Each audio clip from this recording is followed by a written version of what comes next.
Gente, isso aqui é Breaking News, acabou de acontecer e eu parei tudo para trazer isso aqui para você. Acompanhe aqui comigo esse vídeo. Os Estados Unidos anunciaram há pouco restrição de visto contra autoridades estrangeiras que eles chamam de cúmplices de censura a americanos. E citou a América Latina. Marco Rubio, secretário de Estado, ele ainda não especificou quem vai ser alvo dessa medida, mas acaba de fazer esse anúncio. Eu quero mostrar para vocês aqui as palavras que ele usou para detalhar. Ele disse: hoje estou anunciando uma nova política de restrição de vistos que será aplicada a autoridades estrangeiras e também a pessoas cúmplices na censura de americanos. É a versão dele. Por muito tempo, americanos foram multados, assediados e até processados por autoridades estrangeiras por exercerem seu direito à liberdade de expressão. Segue Marco Rubio. A liberdade de expressão é essencial para o modo de vida americano, um direito de nascimento sobre o qual governos estrangeiros não têm autoridade. Estrangeiros que atuam para minar os direitos dos americanos não devem desfrutar do privilégio de viajar para o nosso país, diz o secretário de Estado americano.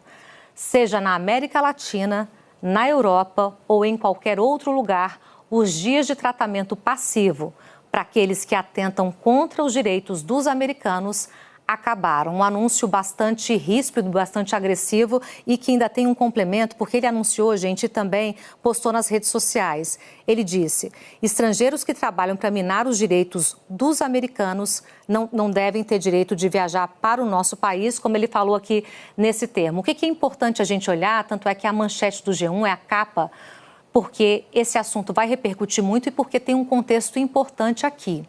Qual é o contexto? O Marco Rubio, ele não fala quem são os alvos, mas desde a semana passada ele falou da possibilidade de estabelecer sanções, falou isso com parlamentares americanos, possibilidade de estabelecer sanções contra autoridades brasileiras, entre elas tem essa leitura de que seria para o Alexandre de Moraes, ministro do Supremo Tribunal Federal. A partir disso, Eduardo Bolsonaro passou, inclusive, a replicar esse discurso e também colocar ali uma narrativa de que há uma perseguição do Supremo contra integrantes da família Bolsonaro, inclusive na ação penal da tentativa de golpe, o que não é verdade. A ação penal discorre aí, na verdade, ela está em andamento, seguindo todo o processo legal, as defesas estão sendo ouvidas, agora as testemunhas dos réus também estão sendo ouvidas, mas tudo isso parte, então, de uma cena política maior, que vem dos Estados Unidos e também os bolsonaristas conseguem alimentar essa política, falando aqui para o Brasil, vai dar muito o que falar isso. Dá uma olhadinha aí na informação trazida pelo Paulo Figueiredo com os nomes que ele arrola, que foram informados aos Estados Unidos com base em documentos que vêm aqui sim promovendo esse tipo de censura a cidadãos americanos. Olha lá: Alexandre de Moraes, Luiz Roberto Barroso, Gilmar Mendes, Edson Fachin, Carmen Lúcia, Dias Toffoli, Cristiano Zanin, Flávio Dino, Paulo Gonet Branco, Procurador-Geral da República, Andrei Rodrigues, Diretor-Geral da Polícia Federal, Fábio Schor, chefe da Divisão de Crimes Cibernéticos, delegado da Polícia Federal, Ricardo Lewandowski, ministro da Justiça, Rodrigo Pacheco, presidente do Senado Federal, ex-presidente agora, e omisso.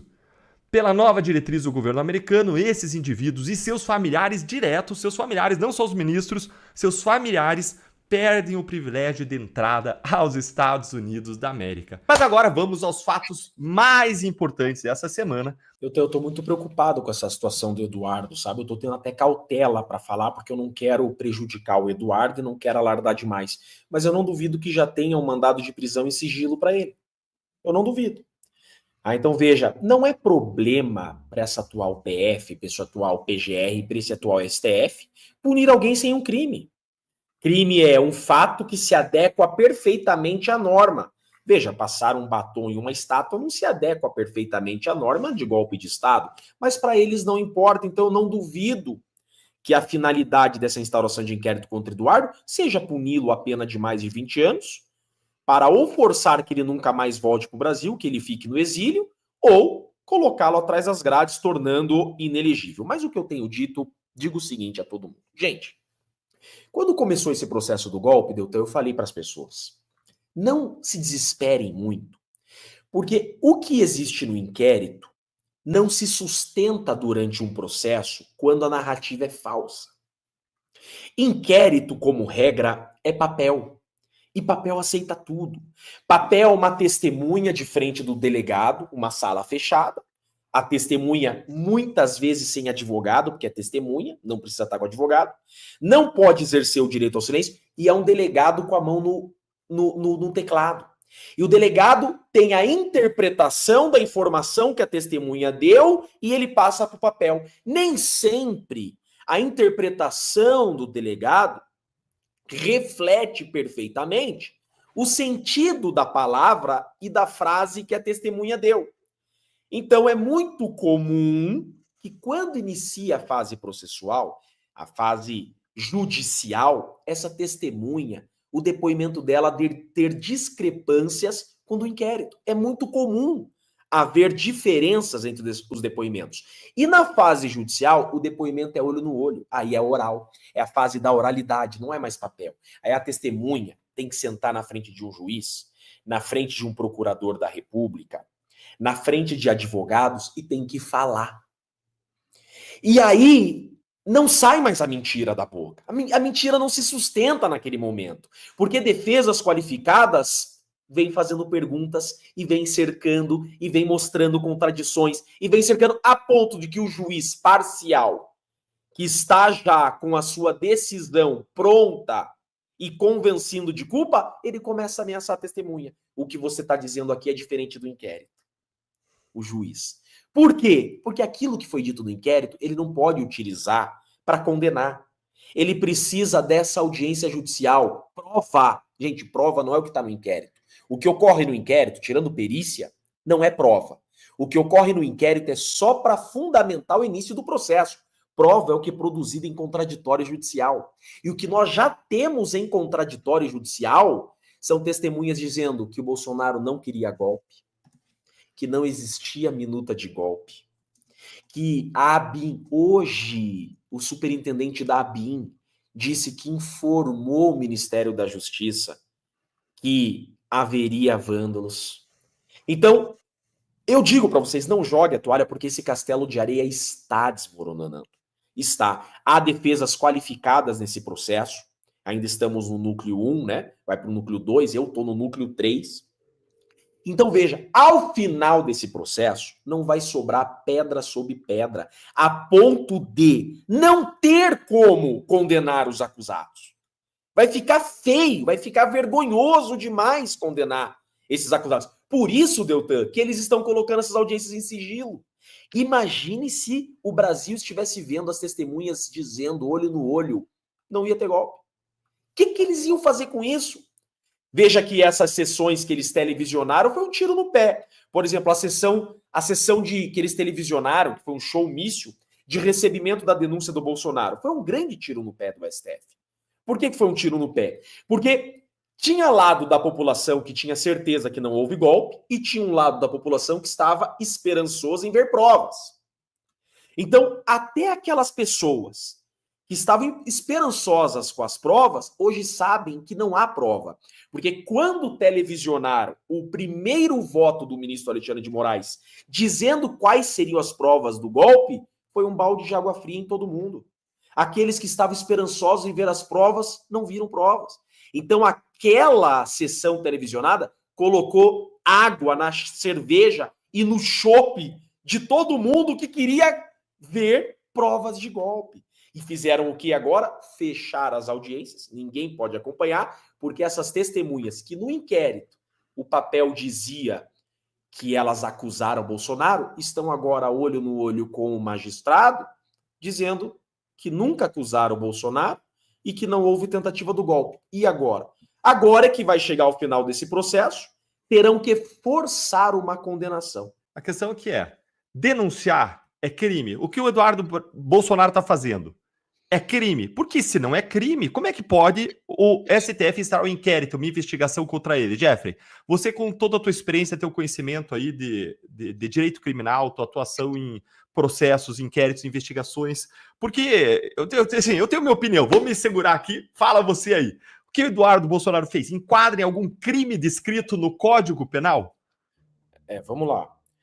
Inquérito é só para apurar crime. Você não instaura inquérito para apurar fato que não constitui crime. A gente chama de fato atípico.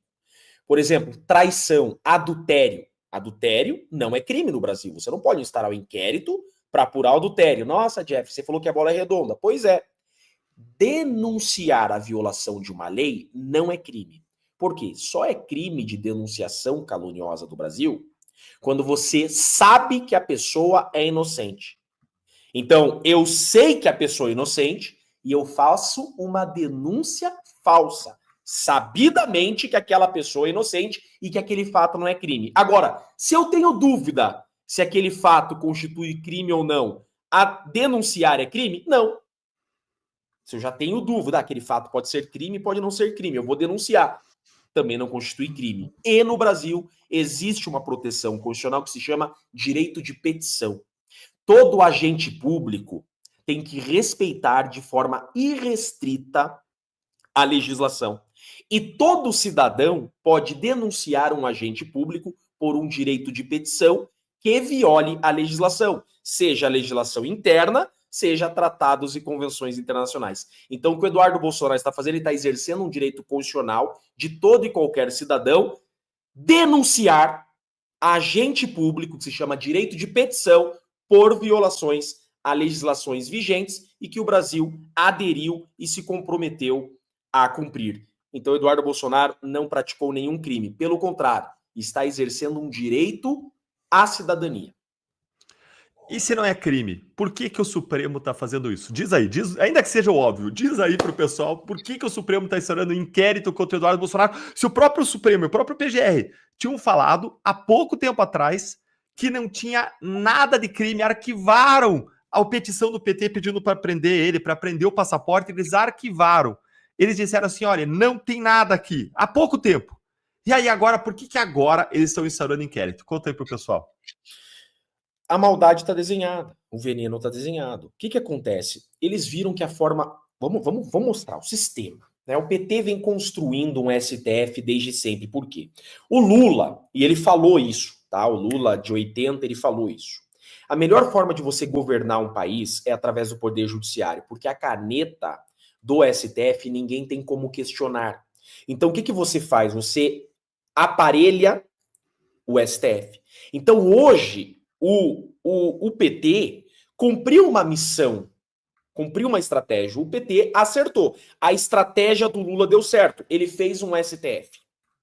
E o PT entendeu que através do direito penal, eles conseguem resolver todo e qualquer problema com opositores políticos. Por quê? Contra uma decisão do STF não tem o que fazer. E uma punição criminal, além de você colocar o seu opositor na cadeia, você torna ele inelegível de forma mais eficaz que a lei de improbidade. A lei de improbidade torna uma pessoa inelegível por 8 anos. Uma punição criminal torna essa pessoa inelegível até o final do cumprimento da pena. Então, por exemplo, instaura inquérito por quê? Já está traçada a maldade. Instaurar inquérito contra o Eduardo Bolsonaro por encomenda, porque a PGR vai denunciar o Eduardo Bolsonaro. O STF vai receber a denúncia, vai haver um processo como todos esses atropelados, né? E vão condenar o Eduardo Bolsonaro a penas que passam de 20 anos. Qualquer punição no Brasil acima de 8 anos é cana. Se uma pessoa é condenada a 20 anos, ela fica 20 anos inelegível. Ou seja, vão esquecer que Eduardo Bolsonaro existiu um dia. Tem forma melhor de uma ditadura você tirar alguém do jogo? É a melhor forma de tirar alguém do jogo. Por quê? Você dá uma aparência de legitimidade. Foi um poder constituído que puniu essa pessoa. Nós não somos ditadores. Ela foi investigada por uma polícia, foi processada por um órgão, teve defesa com um advogado constituído e o Estado, o poder judiciário, de forma legítima, puniu. Você dá uma aparência de licitude e de legitimidade e você não parece um ditador, porque foi o poder judiciário que puniu. Essa pessoa está presa porque foi uma condenação criminal, mas você matou essa pessoa sem dar um tiro na cara dela. É a ditadura 3.0. Utilize-se do judiciário para tirar um opositor político do caminho. Olha só, Deltan, papo reto, tá? Aqui no canal do Deltan eu tenho liberdade para para conversar, papo reto mesmo. Todo mundo está vendo, não precisa ser formado em direito, não precisa ter um mínimo de conhecimento jurídico para já perceber que está havendo um atropelo às formalidades mínimas de um processo. Esse atropelo às formalidades mínimas deixa muito claro um desejo de vingança. Não há outro motivo, senão a vingança, você atropelar regras.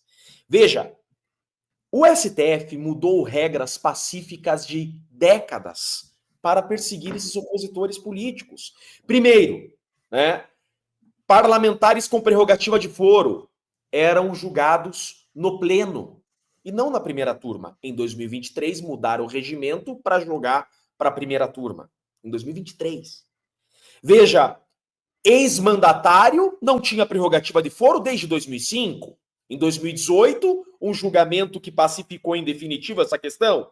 Porque no Brasil, gente, o foro não é privilegiado. Tá? O foro é por prerrogativa. O privilégio diz respeito à pessoa. A prerrogativa no Brasil diz respeito à cadeira que está ocupando. Saiu da cadeira, não tem prerrogativa, que visa proteger a cadeira.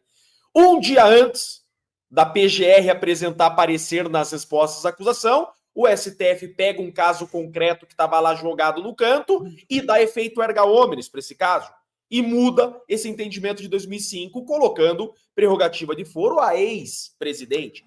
Só deixa eu traduzir para todo mundo, que a gente fala essas palavras jurídicas aí, o que o Jeff tá falando? Tá falando que o STF pegou um caso concreto e mudou a regra do jogo para pegar o Bolsonaro, aplicando aquela regra nova do caso concreto, a gente fala erga omnes, para todo mundo, ou seja, passou a valer a regra para todo mundo, né, Jeff? Pega um caso de uma pessoa, julga esse caso e faz esse caso valer para todo mundo, como o caso da maconha, 40 gramas de maconha. Era um caso de um usuário, um traficante de 30 gramas de maconha. O STF pegou esse caso, botou na mesa e fez a decisão desse caso concreto valer para o Brasil todo. Foi isso que fez. Então, veja, mudar essa regra no meio do jogo, o nome disso é tribunal de exceção. A Constituição da República, que é a nossa lei maior, então não existe nada acima da nossa Constituição, nada, não existe lei no Brasil acima da nossa Constituição, tratado internacional não está acima da nossa Constituição, a Constituição diz exatamente assim: não haverá juízo ou tribunal de exceção. O que significa isso? Somos um Estado de Direito. Em um Estado de Direito não existe exceção à regra. Por exemplo, não importa o motivo, você nunca vai excepcionalizar a regra. Você não pode queimar bruxa, nunca mais. Nunca mais você vai excepcionalizar a regra. E veja que você tem os 11 ministros concordando com exceções a regras. Ah, não, esse caso específico, a gente vai excepcionalizar a regra para defender a democracia. Isso é um estado de exceção. Isso mostra atropelos para quê? Para perseguir. E aí, então, nasce a seguinte dificuldade. Muito claro, esses atropelos, violações à lei expressa, violação à Constituição. Tá, e agora? E agora é que o Brasil é governado por um único poder. O Brasil está sendo governado pelo STF. O STF é o último a dar a palavra. E não há como recorrer da palavra do STF. Ou seja, você chega em um momento que o Congresso não tem mais poder, você chega em um momento que o Poder Executivo deu o Brasil para o Judiciário, e você chega em um momento que o Brasil está sendo governado pelo STF. E você não tem mais a quem recorrer, porque esse processo está sendo investigado, esse caso começou sendo investigado no STF, está sendo processado no STF, vai ser julgado no STF e não tem para onde recorrer. E violações a tratados internacionais evidentes, convenções internacionais, a nossa lei de processo penal e a Constituição Federal sendo descumpridas. O que você vai fazer? O que nos resta? Gritar a cortes internacionais. Aí chega na resposta do Deltan.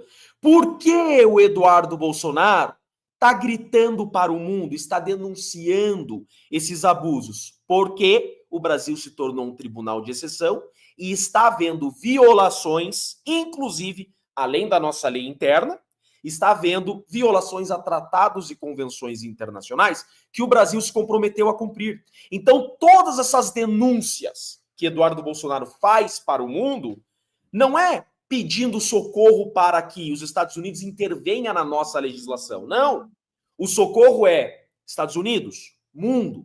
O Brasil está descumprindo, por meio de um agente público, tratados e convenções internacionais. Por isso que a punição é legítima, porque esses organismos internacionais têm o dever de cobrar do Brasil, que faz parte, é signatário dessas convenções, que cumpra o acordado.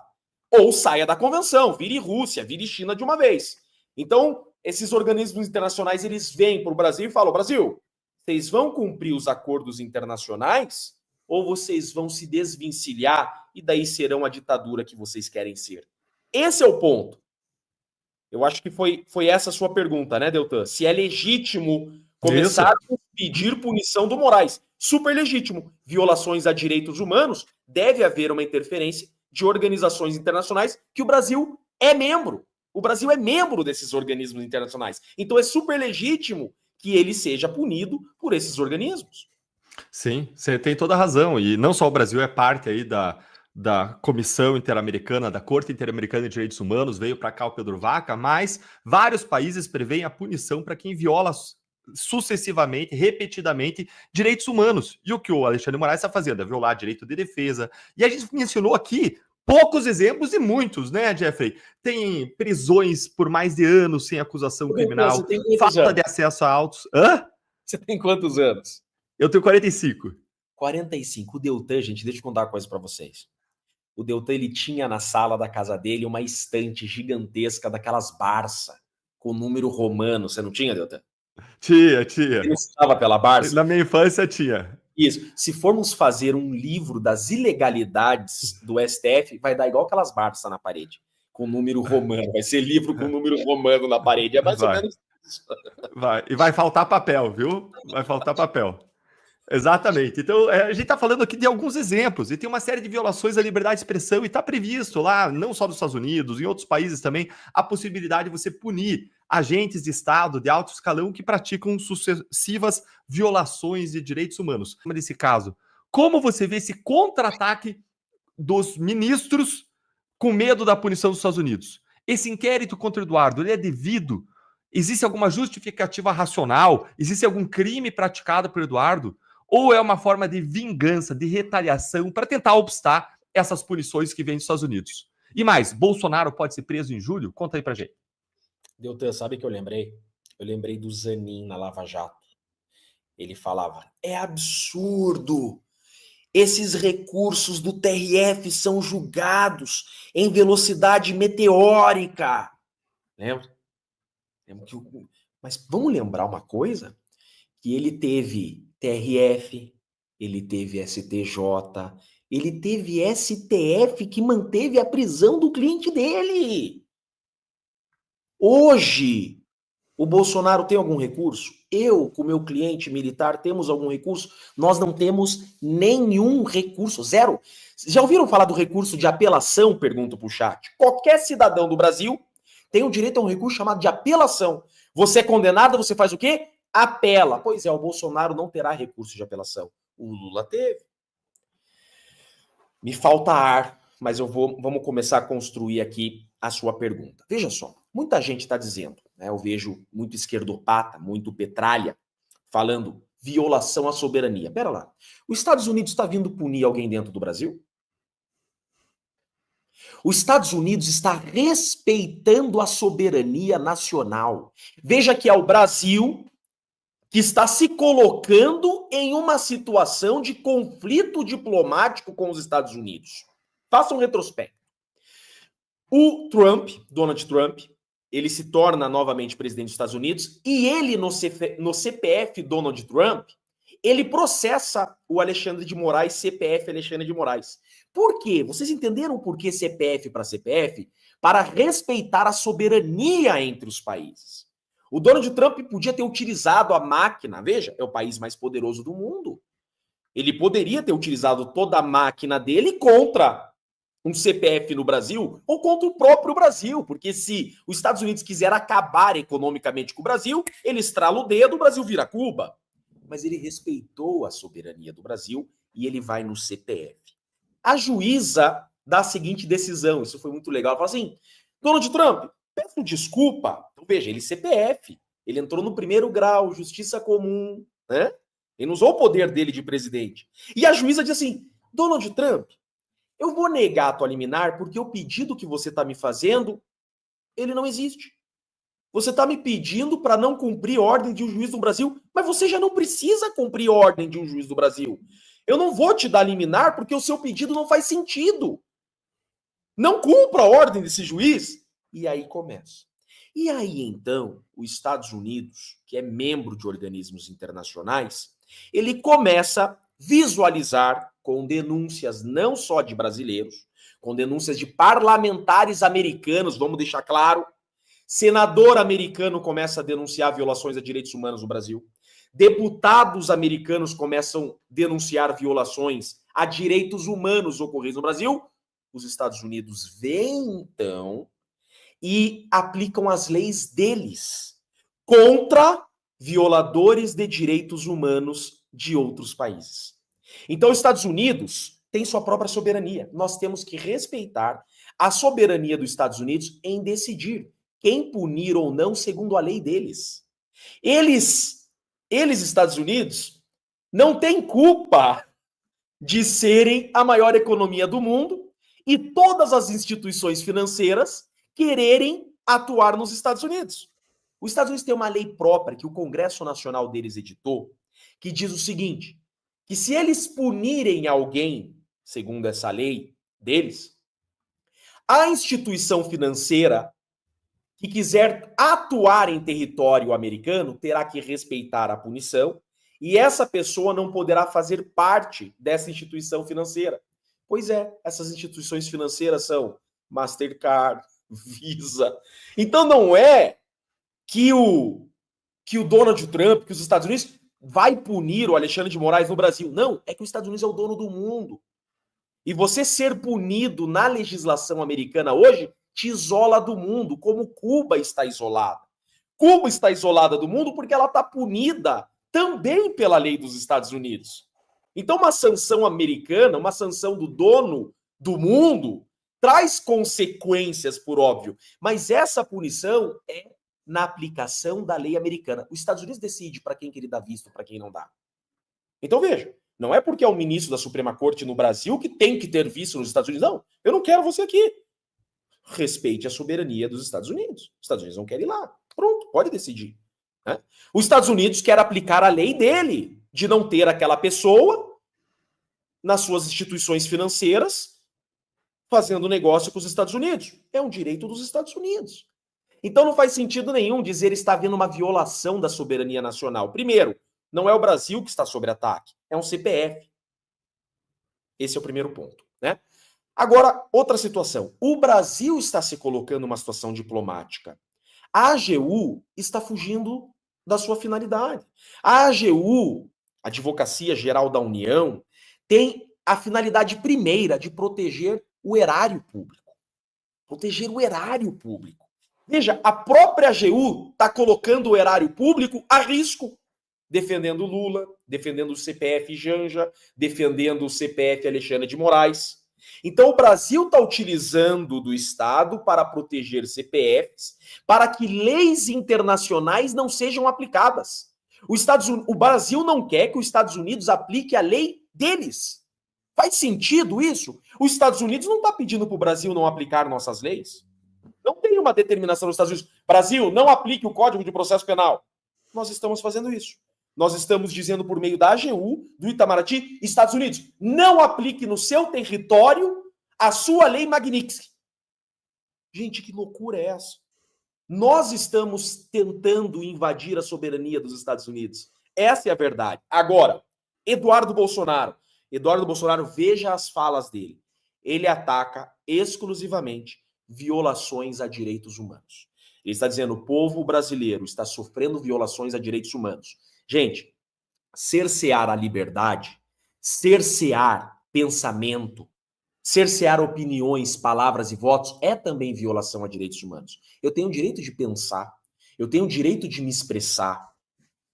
Cercear a censura que já está instalada no Brasil é violação a direitos humanos. Você tirar a liberdade de expressão de alguém é tirar a condição natural do humano de direito à liberdade de expressão. Então, Eduardo Bolsonaro denuncia no exterior violações a tratados e convenções internacionais de direitos humanos que o Brasil se comprometeu a cumprir. É super legítimo, qualquer pessoa pode fazer isso, eu posso, o Deltan pode, e o Eduardo Bolsonaro pode, qualquer cidadão pode. É um dever do Brasil e do Alexandre de Moraes cumprir a legislação e os tratados internacionais.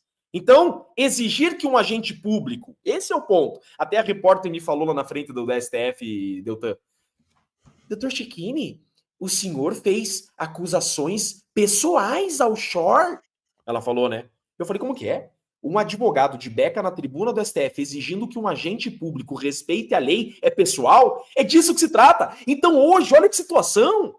Esse Estado se tornou um Leviatã de novo. É o Estado Leviatã se voltando contra o povo. Quer dizer, o povo cria o Estado para defender seus direitos. Esse Estado se volta contra o povo, aprisiona o povo. E agora o Estado manda no povo. E quem gritar é punido por esse Estado. Veja, isso é uma ditadura. A essência da palavra ditadura é o que nós estamos vivendo. O Estado maior que o povo. O Estado que não respeita as regras criadas pelo povo. Lei é criada pelo povo, não é o poder legislativo que faz lei. Não é o poder executivo que faz lei. Não é o poder judiciário que faz lei. Estou sendo bem básico aqui, né? Claro que tem as exceções, mas a regra é o poder legislativo que faz lei. Por quê? Porque é o povo. A partir do momento que um outro poder que não é representante do povo não cumpre a lei do povo, isso é ditadura. O Estado que não cumpre a lei criada pelo povo, Código Penal, Código de Processo Penal, Constituição Federal, esse Estado que não cumpre essas leis é uma ditadura, porque o Estado não está mais respeitando o poder do povo. O Estado se tornou um Leviatã e se voltou contra o povo. O que a gente faz? Temos que denunciar a organismos internacionais. Então é super legítimo, porque o povo está aprisionado e as violações a direitos humanos dos brasileiros são manifestas. Isso aí, Jeffrey. Olha só, vou pegar aqui uma pergunta que alguém colocou aqui, ó, que tem tudo a ver. Ó. Denunciar é crime? A questão aqui é, denunciar é crime? O que o Eduardo Bolsonaro está fazendo é crime? Porque se não é crime, como é que pode o STF instaurar um inquérito, uma investigação contra ele? Jeffrey, você com toda a tua experiência, teu conhecimento aí de direito criminal, tua atuação em processos, inquéritos, investigações, porque eu tenho minha opinião, vou me segurar aqui, fala você aí. O que o Eduardo Bolsonaro fez? Enquadra em algum crime descrito no Código Penal? Vamos lá. Inquérito é só para apurar crime. Você não instaura inquérito para apurar fato que não constitui crime. A gente chama de fato atípico. Por exemplo, traição, adultério. Adultério não é crime no Brasil. Você não pode instaurar um inquérito para apurar o adultério. Nossa, Jeff, você falou que a bola é redonda. Pois é. Denunciar a violação de uma lei não é crime. Por quê? Só é crime de denunciação caluniosa do Brasil quando você sabe que a pessoa é inocente. Então, eu sei que a pessoa é inocente e eu faço uma denúncia falsa, sabidamente que aquela pessoa é inocente e que aquele fato não é crime. Agora, se eu tenho dúvida se aquele fato constitui crime ou não, a denunciar é crime? Não. Se eu já tenho dúvida, aquele fato pode ser crime, pode não ser crime, eu vou denunciar. Também não constitui crime. E no Brasil existe uma proteção constitucional que se chama direito de petição.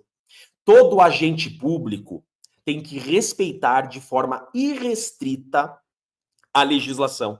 E todo cidadão pode denunciar um agente público por um direito de petição que viole a legislação, seja a legislação interna, seja tratados e convenções internacionais. Então, o que o Eduardo Bolsonaro está fazendo, ele está exercendo um direito constitucional de todo e qualquer cidadão denunciar agente público, que se chama direito de petição, por violações a legislações vigentes e que o Brasil aderiu e se comprometeu a cumprir. Então, Eduardo Bolsonaro não praticou nenhum crime. Pelo contrário, está exercendo um direito à cidadania. A maldade está desenhada, o veneno está desenhado. O que acontece? Eles viram que a forma... Vamos mostrar o sistema. Né? O PT vem construindo um STF desde sempre. Por quê? O Lula, e ele falou isso, tá? O Lula de 80, ele falou isso. A melhor forma de você governar um país é através do poder judiciário, porque a caneta do STF ninguém tem como questionar. Então, o que, que você faz? Você aparelha o STF. Então, hoje, o PT cumpriu uma missão, cumpriu uma estratégia. O PT acertou. A estratégia do Lula deu certo. Ele fez um STF. E o PT entendeu que, através do direito penal, eles conseguem resolver todo e qualquer problema com opositores políticos. Por quê? Contra uma decisão do STF não tem o que fazer. E uma punição criminal, além de você colocar o seu opositor na cadeia, você torna ele inelegível de forma mais eficaz que a lei de improbidade. A lei de improbidade torna uma pessoa inelegível por 8 anos. Uma punição criminal torna essa pessoa inelegível até o final do cumprimento da pena. Então, por exemplo, instaura inquérito por quê? Já está traçada a maldade. Instaurar um inquérito contra o Eduardo Bolsonaro por encomenda, porque a PGR vai denunciar o Eduardo Bolsonaro. O STF vai receber a denúncia, vai haver um processo como todos esses atropelados, né? E vão condenar o Eduardo Bolsonaro a penas que passam de 20 anos. Qualquer punição no Brasil acima de 8 anos é cana. Se uma pessoa é condenada a 20 anos, ela fica 20 anos inelegível. Ou seja, vão esquecer que Eduardo Bolsonaro existiu um dia. Tem forma melhor de uma ditadura você tirar alguém do jogo? É a melhor forma de tirar alguém do jogo. Por quê? Você dá uma aparência de legitimidade. Foi um poder constituído que puniu essa pessoa. Nós não somos ditadores. Ela foi investigada por uma polícia, foi processada por um órgão, teve defesa com um advogado constituído e o Estado, o Poder Judiciário, de forma legítima, puniu. Você dá uma aparência de licitude e de legitimidade e você não parece um ditador, porque foi o Poder Judiciário que puniu. Essa pessoa está presa porque foi uma condenação criminal, mas você matou essa pessoa sem dar um tiro na cara dela. É a ditadura 3.0. Utilize-se do judiciário para tirar um opositor político do caminho. Eu tô muito preocupado com essa situação do Eduardo, sabe? Eu tô tendo até cautela para falar, porque eu não quero prejudicar o Eduardo e não quero alardar demais. Mas eu não duvido que já tenha um mandado de prisão em sigilo para ele. Eu não duvido. Então veja, não é problema para essa atual PF, para esse atual PGR, para esse atual STF, punir alguém sem um crime. Crime é um fato que se adequa perfeitamente à norma. Veja, passar um batom em uma estátua não se adequa perfeitamente à norma de golpe de Estado, mas para eles não importa, então eu não duvido que a finalidade dessa instauração de inquérito contra Eduardo seja puni-lo a pena de mais de 20 anos, para ou forçar que ele nunca mais volte para o Brasil, que ele fique no exílio, ou colocá-lo atrás das grades, tornando-o inelegível. Mas o que eu tenho dito, digo o seguinte a todo mundo. Gente, quando começou esse processo do golpe, Deltan, eu falei para as pessoas, não se desesperem muito, porque o que existe no inquérito não se sustenta durante um processo quando a narrativa é falsa. Inquérito, como regra, é papel. E papel aceita tudo. Papel é uma testemunha de frente do delegado, uma sala fechada. A testemunha, muitas vezes sem advogado, porque é testemunha, não precisa estar com advogado. Não pode exercer o direito ao silêncio e é um delegado com a mão no teclado. E o delegado tem a interpretação da informação que a testemunha deu e ele passa para o papel. Nem sempre a interpretação do delegado reflete perfeitamente o sentido da palavra e da frase que a testemunha deu. Então é muito comum que quando inicia a fase processual, a fase judicial, essa testemunha, o depoimento dela ter discrepâncias com o do inquérito. É muito comum haver diferenças entre os depoimentos. E na fase judicial, o depoimento é olho no olho, aí é oral, é a fase da oralidade, não é mais papel. Aí a testemunha tem que sentar na frente de um juiz, na frente de um procurador da República, na frente de advogados e tem que falar. E aí não sai mais a mentira da boca. A mentira não se sustenta naquele momento, porque defesas qualificadas vem fazendo perguntas e vem cercando e vem mostrando contradições e vem cercando a ponto de que o juiz parcial, que está já com a sua decisão pronta e convencido de culpa, ele começa a ameaçar a testemunha. o que você está dizendo aqui é diferente do inquérito. O juiz. Por quê? Porque aquilo que foi dito no inquérito, ele não pode utilizar para condenar. Ele precisa dessa audiência judicial. Prova. Gente, prova não é o que está no inquérito. O que ocorre no inquérito, tirando perícia, não é prova. O que ocorre no inquérito é só para fundamentar o início do processo. Prova é o que é produzido em contraditório judicial. E o que nós já temos em contraditório judicial são testemunhas dizendo que o Bolsonaro não queria golpe, que não existia minuta de golpe, que a ABIN, hoje, o superintendente da ABIN, disse que informou o Ministério da Justiça que haveria vândalos. Então, eu digo para vocês, não jogue a toalha, porque esse castelo de areia está desmoronando. Está. Há defesas qualificadas nesse processo.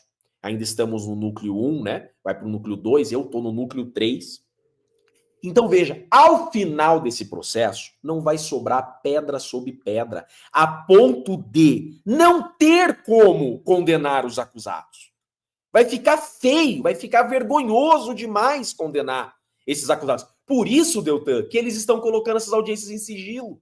Imagine se o Brasil estivesse vendo as testemunhas dizendo olho no olho, não ia ter golpe. O que eles iam fazer com isso? Veja que essas sessões que eles televisionaram foi um tiro no pé. Por exemplo, a sessão que eles televisionaram, que foi um showmício de recebimento da denúncia do Bolsonaro, foi um grande tiro no pé do STF. Por que foi um tiro no pé? Porque tinha lado da população que tinha certeza que não houve golpe e tinha um lado da população que estava esperançoso em ver provas. Então, até aquelas pessoas que estavam esperançosas com as provas, hoje sabem que não há prova. Porque quando televisionaram o primeiro voto do ministro Alexandre de Moraes, dizendo quais seriam as provas do golpe, foi um balde de água fria em todo mundo. Aqueles que estavam esperançosos em ver as provas, não viram provas.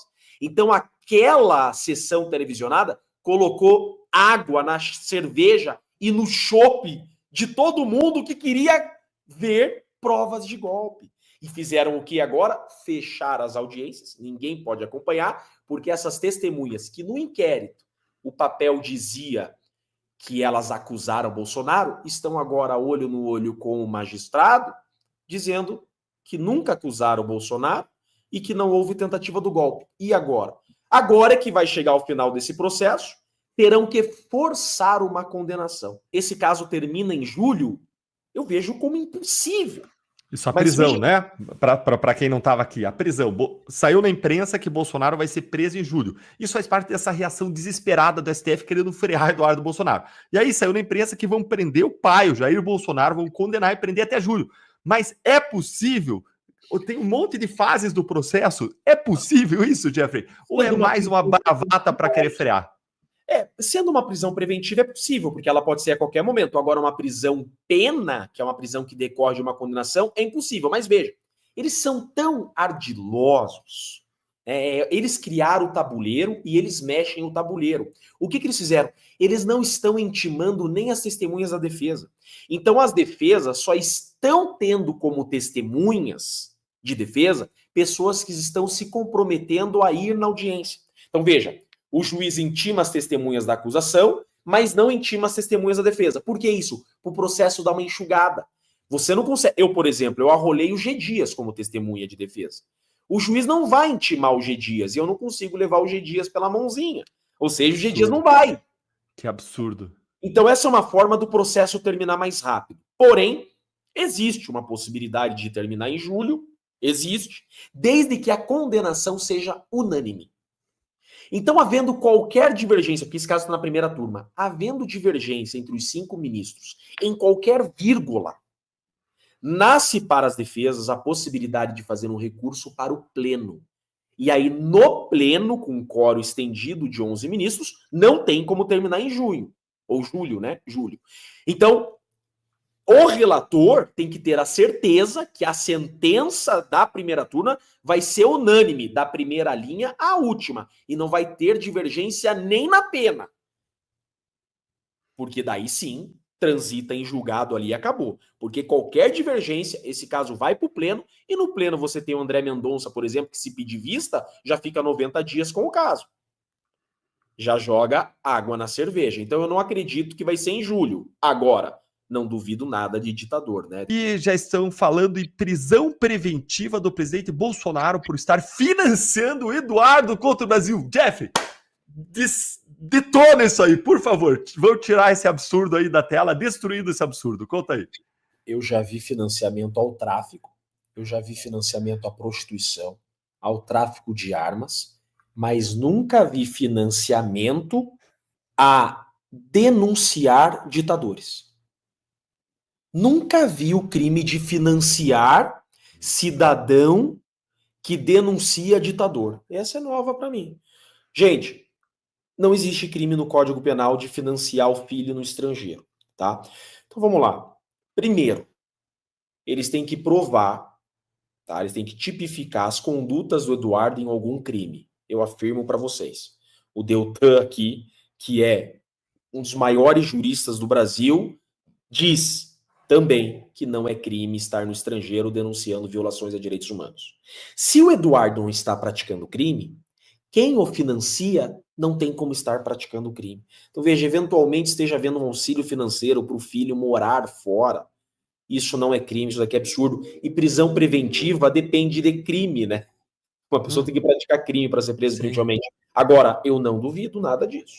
Eu não duvido, é uma possibilidade. Agora, eu acho que a estratégia deles não é prender ninguém preventivamente. A estratégia deles é prender após uma condenação com trânsito julgado, para usar o discurso que a regra foi respeitada e que a prisão foi legítima, porque respeitou toda a defesa. Todos tiveram direito à defesa até o final e estão presos por uma sentença transitada em julgado. Eles vão dar essa aparência de lisura para tirar os opositores políticos do caminho. Por isso que eu não acredito na prisão preventiva. Eles vão falsear, né, essa perseguição. Isso. Boa. Olha só, eu sou muito positivo, Deltan. Eu sou um cara muito otimista. Olha o desenho que eu vou fazer. O Lula derreteu até na esquerda, porque ele roubou o dinheiro da carteira dos seus eleitores. Veja, o Petrolão, vamos começar pelo Mensalão. O Mensalão não atingiu o povo, o Mensalão foi lá, não sentiu no bolso. O Petrolão não sentiu no bolso. Agora, essa fraude do INSS, ele perdeu o eleitor, porque agora o trabalhador, o idoso, né, sentiu no bolso, porque pegou o extrato bancário e viu que foi roubado no extrato bancário. Aqui o Lula derreteu. Então, em 2026, é uma certeza que a direita volta para a presidência. Tá? Sendo assim, também o Senado vai renovar 2/3 do Senado. Então, o que acontece em 2027? O presidente vai indultar os presos políticos, o Senado vai frear os abusos do STF e o próximo presidente vai indicar 3 ministros para o STF. Graças a Deus, o Brasil volta a respirar em 2027. Eu sou convicto que isso vai acontecer. Amém. Amém. Aí o Flávio Pereira ele pergunta: o Senado vai manter um possível sancionamento por crimes contra direitos humanos como juiz supremo? Tem como prever como será o cenário jurídico-político? Olha, Flávio, o Senado não tem papel em aprovar ou desaprovar uma sanção que vem dos Estados Unidos. E os Estados Unidos, eles não vão aplicar a sanção aqui, eles aplicam lá. Só que como todo mundo tem relação com os Estados Unidos e morre de medo dos Estados Unidos, como o Jair falou, uma grande potência econômica, as empresas, como elas têm relação com os Estados Unidos, elas não querem ser punidas lá nos Estados Unidos, aqui no Brasil elas se afastam de quem está sancionado, assim como lá na Europa se afastaram do promotor-chefe do Tribunal Penal Internacional por medo. Da mesma forma, todo mundo vai ser um barata voa, todo mundo. A pessoa se torna um pária, um leproso, ninguém quer chegar perto do cara. Então, independe isso do Senado aprovar, não aprovar, tem como prever como será o cenário jurídico-político? Acho que o Jeff já falou bastante disso agora mesmo, falando como o que ele espera aí para 2026. O Paulo Tarso coloca aí: senhores, vivemos tempos históricos, a mudança de rumos, a volta do bom senso depende da luta contra a corrupção, viveremos mudança, esperança cresce, amém. Isso aí. Agora, o Cleiton Monteiro diz: os nossos togados poderiam forçar o governo brasileiro a criar esse embate institucional e fazer o Brasil a virar por completo uma ditadura. Olha, quando se fala de democracia, Cleiton, Existem, assim, várias fórmulas para você ser uma democracia e várias fórmulas para você ser uma ditadura. Agora, existem algumas coisas consagradas em toda a democracia, como separação dos poderes. A gente vê uma invasão do Supremo, tanto do Executivo como do Legislativo no Brasil.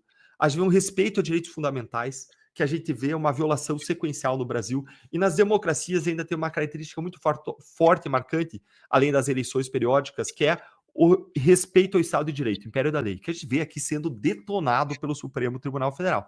Então já existe aqui um enfraquecimento. A gente poderia dizer que se a gente ainda for uma democracia iliberal, que não garante e não respeita as liberdades. A gente já está assim, com um pendão, com uma conotação no Brasil autoritária muito forte. Para virar uma ditadura por completo, a gente precisaria aí que o poder executivo, o presidente, passasse a adotar medidas aí com base em força, exército, polícia, o que pode vir a acontecer, mas não é exatamente o cenário atual. Responde aí, Jeffrey. É mais ou menos isso que você está vendo também? Assino embaixo. Concordo contigo em gênero, número e grau. Exatamente isso. Legal. A Heikel diz aqui, mais um dos pressupostos da prisão preventiva é ter provas concretas de crime. Certíssimo, o Jeffrey falou isso quando estava falando da prisão do Bolsonaro e do Eduardo. Quais as provas de que o Felipe teria feito a minuta? Pode explicar? A minuta não existe. A minuta nem existe. Exatamente, essa é a questão. Quais as provas? Quais as provas? É justamente isso. Até o Fernando Gabeira, de esquerda, no Globo News, falando: olha, tem que olhar esse caso aí do Felipe Martins. Não faz sentido o que está acontecendo. Esse foi do ponto central aí, Heikel. Boa, Moisés Castro. Eu acompanho política há muitos anos. Nós precisamos de muito de vocês na política. Um dia triste na minha vida, um dos dias mais tristes, foi o dia em que você perdeu os direitos políticos. Poxa, mas eu fico emocionado ao ouvir isso. Mas encontrei muita gente. Perdeu os direitos políticos, gente. Eu não perdi os direitos políticos. Fui tirado à força do Congresso. Eu fico sensibilizado. Encontrei muita gente que me disse que chorou nesse dia, que teve um dia muito triste realmente. Foi um dia triste para todos nós. Mas o que nós não podemos fazer é dobrar a cabeça. É isso que eles querem. Eles querem que a gente desista. A gente precisa dobrar a aposta. Bacana, bom demais. Papo curioso, obrigado pelo apoio. Johnny Azeredo, se o Moraes matar alguém, ele vai preso? Olha, eu acho que não, né? Crezão morreu. Eu acho que ele pedido relator do processo. O que acontece? Eu não sei, mas que ele vai ser o relator do processo, ele vai. Isso, vai ser o relator. Ele vai se auto-absolver. Vai se auto-absolver. Ô, Deltan, o algoritmo do STF tá igual aquelas maquininha de pegar ursinho, tá ligado? Tá, igual aquelas caça-níqueis no algoritmo. Eu confio mais no jogo do Tigrinho do que no algoritmo de sorteio do STF. Isso mesmo, Lili Fagundes, muito bem-vinda ao canal, bom demais. Agita Brasil Camisetas, Dr. Jeffrey, como derrubar a imprensa cooptada que defende o sistema? Meu advogado aqui em São Paulo veio me dizer que os Estados Unidos estavam atacando a soberania nacional e ficou chato eu explicar isso para o meu advogado. Troca de advogado, cara. Troca de advogado. Esse advogado é imbecil. Ó, eu vou contar para você como que você quebra essa dependência aí, esse passapanismo da imprensa. É fácil. É só parar de pagar a imprensa, é só parar de derramar rios de dinheiro na imprensa. A imprensa para de ser passapanista. Hoje a imprensa era dependente do dinheiro da publicidade. A imprensa perdeu muito espaço para a rede social. Por isso que eles querem regular as redes. A rede social para eles é um inimigo, é um adversário. Então o Supremo aí, e o governo Lula encontram na grande imprensa um grande aliado, não só porque derrama verbas publicitárias, mas também porque a imprensa tradicional vê aí a internet como uma grande concorrente. Papo curioso, os agentes públicos que cumprem as ordens ilegais do Moraes passarão impunes? Olha, a lei Magnitsky, ela, pelo jeito, ela vai se aplicar também a outros agentes, não só ao Moraes. Já se fala da aplicação ao Fábio Schor, que é um delegado da Polícia Federal, que comanda ali a Polícia Federal debaixo do Alexandre de Moraes, cumprindo as ordens do Moraes. Mas, assim, normalmente essa lei é aplicada para pessoas de alto escalão, então deve vir possivelmente para o Fábio Schor, mas eu não diria que vai vir assim para corporação de forma mais ampla, tá?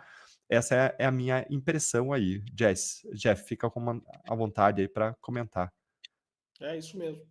Eu acredito que vem. Porque, olha só, o cara que tá na frente, isso que tem horas que eu desanimo, assim, será que vem mesmo? Tem horas que eu penso. Mas sabe o que acontece? Aquele senador, o Rubio, né? Aham. O Não, Rubio, né? o Marco Rubio, isso, É, exatamente, o que foi Rubio. puxado Então, para ser secretário de Estado. o secretário de Estado lá, gente, é o nosso ministro aqui. Lá eles chamam de secretário de Estado, né? O nosso Uhum. secretário de Estado é estadual no Brasil, é meio trocado.